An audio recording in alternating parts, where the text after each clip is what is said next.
I said, that's it, now or never, and therefore in 2017 I decided to enrol.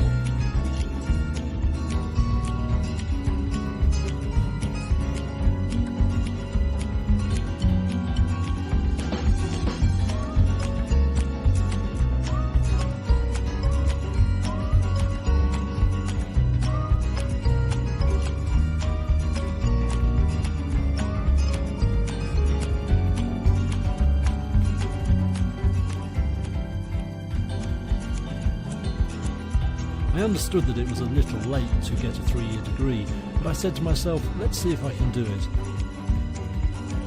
I wasn't sure when I took this decision because I didn't know the environment. I didn't know how teachers would behave in front of such an old person.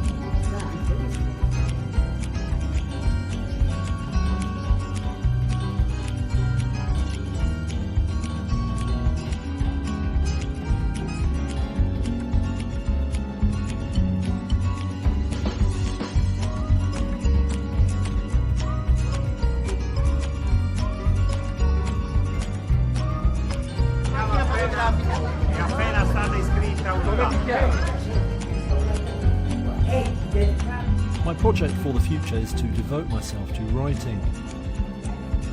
I want to revisit all the texts I didn't have a chance to further explore. This is my goal.